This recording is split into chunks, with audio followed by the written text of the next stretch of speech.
E vamos à nossa quarta aula de produção teatral. Eu sou o Lucas De Luca e eu estou junto com você aqui para falar sobre um assunto de como produzir, que aspectos estudar, que coisas levar em consideração para construir uma peça de teatro e, é claro, como levar essa peça de teatro ao público. E em breve eu vou contar para vocês quais são as pessoas que vão ter a assessoria criativa para que justamente a gente possa ter pessoas atuando e fazendo para trabalhar os conceitos que estão sendo abordados aqui no nosso curso de produção teatral. E hoje eu queria chamar a atenção para uma coisa. Vocês lembram que na semana passada eu falei sobre que o ator, diferente do pintor, o pintor, quando ele pinta a sua tela, ele usa tinta. E o ator, ele usa justamente ações. Então, eu queria exemplificar hoje de uma forma mais tecnológica que o Zoom permite. Eu queria exemplificar para vocês como que a pintura muda o clima das coisas. Então, observem que eu estou num fundo verde, mas olhem só como tudo é modificado a partir do clima, da pintura, no caso aqui, inspirado nos artistas plásticos, né? E com os artifícios digitais, obviamente. Olha como o clima muda completamente. Cenário é um dos signos teatrais, nós não vamos abordá-lo hoje, mas vejam que interessante como que o clima muda drasticamente, né? Como que nós, o artista, né, só a gente está exemplificando, como que o artista consegue mudar o clima das coisas. Então, buscando aqui, né, inspirados pelos artistas plásticos, uma outra imagem, olha como é que o clima muda drasticamente, como é que a gente chega e passa para a plateia uma outra percepção. Então vejam que este clima, né, no caso a pintura do artista plástico ou aqui os nossos recursos audiovisuais, na verdade visuais, a gente percebe como que isso mexe com a plateia diretamente. Só que o ator, o artista cênico, ele trabalha num outro universo. Ele trabalha a partir da ação. É a ação quem comunica. É a ação quem traz o gestual, que vai se adequar à mensagem que ele quer passar para quem está ouvindo. Ou seja, a forma que nós interagimos com a plateia é a partir da ação. E hoje nós vamos falar sobre mais alguns tópicos dos nossos 13 signos teatrais. E hoje nós vamos falar sobre os próximos três. Então, nós falamos sobre palavra, tom e mímica facial. Hoje nós vamos falar sobre o gesto, o movimento cênico do ator e a maquiagem. Então, vamos lá. Lembra que a gente falou dos signos artificiais e signos reais, né? Signos naturais e signos artificiais. O gesto, ele é algo muito potente, porque ele vai revelar a cultura. Existe em torno, aqui como fala o Cusa, ele fala assim, o gesto constitui, depois da palavra, o meio mais rico e maleável de exprimir os pensamentos. Isto é, o sistema de signos mais desenvolvidos. Os teóricos do gesto pretendem que seja possível fazer com a mão e o braço até 700 mil signos. Então, todos os gestos que as culturas fazem vão suprimir a palavra, porque o próprio gesto já vai falar por si. Então, por exemplo, tem esse gesto aqui, ó, que na cultura, né, brasileira, a gente não tem tanto registro. Mas na cultura italiana, isso mostra que está gostoso, que a comida está gostosa. E houve uma adaptação, e também no italiano tem isso daqui, ó, que a gente conhece um pouco melhor, que é o tá daqui, ó. Ou seja, tá muito bom. Então são gestos que eles suprimem a palavra. E isso é fundamental como pintura do artista cênico, porque é a forma da pessoa entender de onde é essa personagem, qual o contexto de vida que ela vive. Então existem inúmeros gestos que vão estar no repertório dessa personagem, que vai fazer a plateia entender essa personagem através do mundo dela.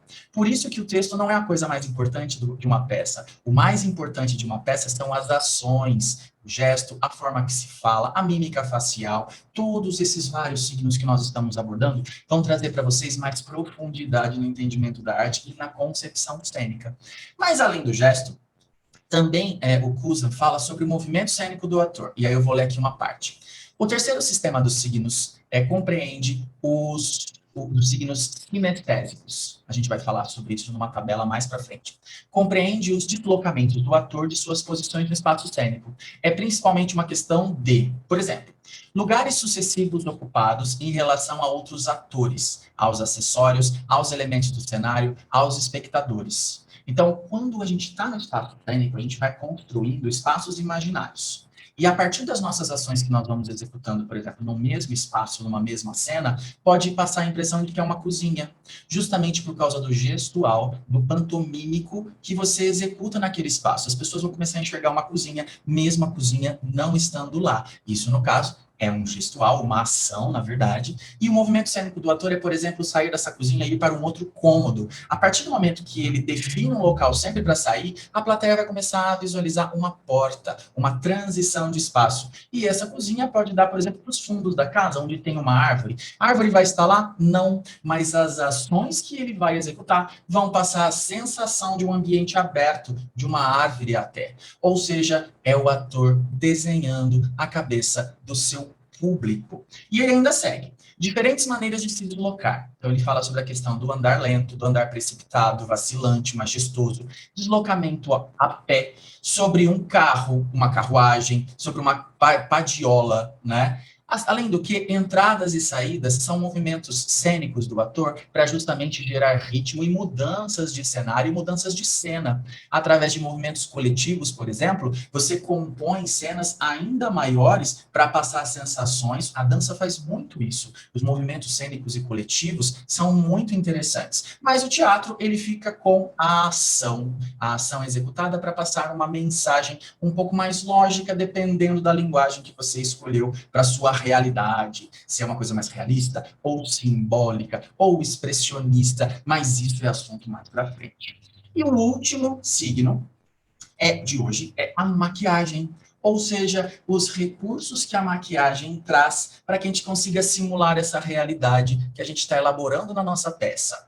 Então, artifícios como, por exemplo, envelhecer, ou rejuvenescer, ou marcar. Existem peças, por exemplo, que todos os atores têm uma marca, né, como um signo construído para mostrar que a pessoa faz parte ou está com algum problema, ou representa um tipo de pensamento. Isso já é uma estética mais expressionista. Mas são os vários recursos que a maquiagem possibilita para a gente sacar bem essa pessoa. Então, uma maquiagem um pouco mais, com um rosto um pouco mais sujo, usando os recursos da maquiagem, por exemplo, para sujar, e isso a gente vai ver na roupa também, pode sinalizar algo para a plateia, que no contexto da ação vai passar a leitura correta desse signo, por exemplo, sendo um mendigo, ou sendo uma pessoa que foi roubada, e ela, por exemplo, desmaiou no meio da rua e está toda suja. Enfim, nós pintamos a partir da ação, do gesto, desses 6 signos até agora que a gente abordou, e vamos continuar para os nossos outros 7 aí pela frente.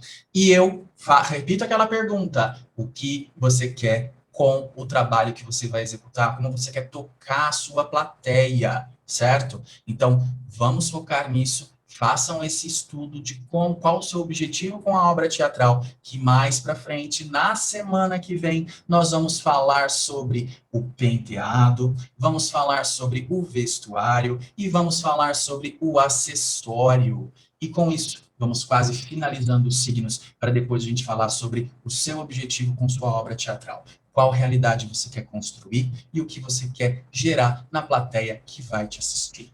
Um grande abraço. Muito obrigado por estar aqui comigo nesse percurso e até semana que vem. Tchau.